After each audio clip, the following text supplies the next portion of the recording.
എല്ലാ സുഹൃത്തുക്കൾക്കും life vision ടോക്ടറിലേക്ക് ഒരിക്കൽ കൂടി സ്വാഗതം ചെയ്യുന്നു. ഞാൻ GK തുമ്പക്കാരൻ. പ്രതിപക്ഷത്തോടും ഭരണപക്ഷത്തോടും പറയാൻ ഒന്നേ ഉള്ളൂ. ഇപ്പോൾ പാർലമെൻറ്റിൽ മത്സരിക്കുന്ന പ്രതീതിയാണ് ഉണ്ടാകുന്നത്. പ്രതിപക്ഷം പല ആരോപണങ്ങളുമായി ഭരണപക്ഷത്തെ ആക്രമിക്കുമ്പോൾ ഭരണപക്ഷം മറ്റു പല ആരോപണങ്ങളുമായി പ്രതിപക്ഷത്തെ ആക്രമിക്കുന്നു. ഇത് രണ്ടിനുമുള്ള സമയമല്ല ഇപ്പോൾ രാജ്യം അഭിമുഖീകരിക്കുന്നത്. നമ്മുടെ ഏറ്റവും വലിയ ശത്രുവായി ഇപ്പോൾ പിന്നിൽ നിന്ന് കളിക്കുന്ന ആരാണെന്ന് നമുക്ക് ബോധ്യമായി കഴിഞ്ഞു. മറ്റാരുമല്ല, അമേരിക്ക. പിന്നിൽ നിന്നുകൊണ്ട് നമ്മൾ അസ്ഥിരപ്പെടുത്താനും നമ്മളെ തകർക്കാനും ഏറ്റവും വലിയ ഭീകരരാഷ്ട്രമായ പാകിസ്ഥാനെ കൊണ്ട് യുദ്ധപ്രഖ്യാപനങ്ങൾ മറ്റും നടത്തി നമ്മളെ അസ്ഥിരപ്പെടുത്താനും നമ്മളെ ഉപദ്രവിക്കാനും നമ്മളെ ഡീമോറലൈസ് ചെയ്യാനും വേണ്ടി ഏറ്റവും ശ്രമിക്കുന്ന ഡൊണാൾഡ് ട്രംപ് എന്നുള്ള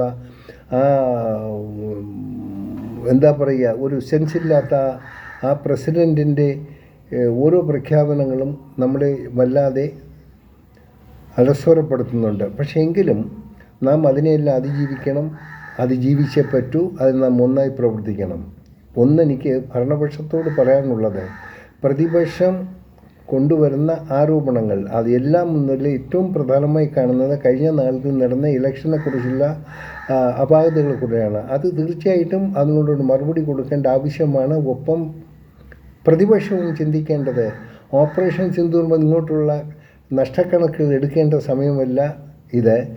ദയവ് ചെയ്ത് പ്രതിപക്ഷം ചെയ്യേണ്ടത് ഒരിക്കലും ഈ സേനാംഗങ്ങളെയും അവരെ ഈ ആരോപണങ്ങൾ അതിലൊന്നും വലിച്ചിരിക്കാതിരിക്കുക. അവരെ ഫ്രീ ആക്കി വിടുക. അവരെ ഒന്നും പ്രതിപക്ഷത്തിൻ്റെയും ഭരണപക്ഷത്തിൻ്റെ ഇടയിലേക്ക് വലിച്ചിഴക്കരുത്. അത് രാജ്യത്തിന് അസ്ഥിരപ്പെടുത്തുന്നതിൻ്റെ വേണ്ടിയുള്ള പല കാരണങ്ങളും ഉണ്ടായേക്കാം.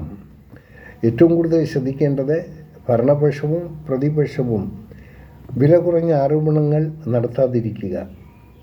എന്നാൽ ആരോപണങ്ങൾ അത് അറിയേണ്ട ആരോപണങ്ങൾ പബ്ലിക്കിന് മനസ്സിലാക്കേണ്ട രീതിയിൽ എന്തെങ്കിലും ആരോപണങ്ങൾ പ്രതിപക്ഷം ഉന്നയിച്ചാൽ അതിന് വ്യക്തമായ രീതിയിലൊരു മറുപടി ഭരണപക്ഷം കൊടുത്തിരിക്കണം. നമുക്കറിയാം, ഈ ഇടയ്ക്ക് ഭരണപക്ഷത്തിൽ ചില ഉപജാപ സമിതികൾ,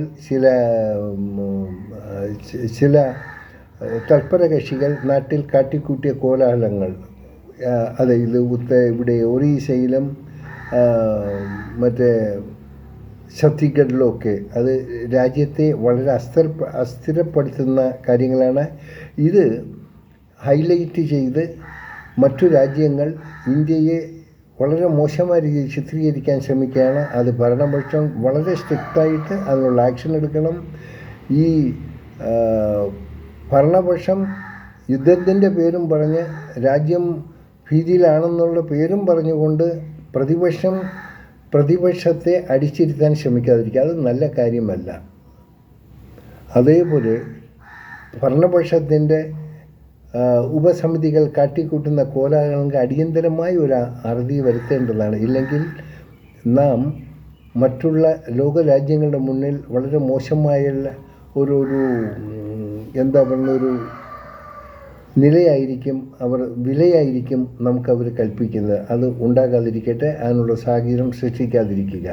പ്രതിപക്ഷത്തോടും ഭരണപക്ഷത്തോടും ഒരിക്കൽ കൂടി പറയുന്ന, ഏകോപിച്ച് നിന്ന് ഏത് പ്രഖ്യാപനങ്ങൾ, ഏത് യുദ്ധഭീഷണിയെ നാം ചെറുത്ത് തോൽപ്പിക്കേണ്ടതാണ്. ഇതുവരെയായി നടന്നിട്ടുള്ള അതാണ്.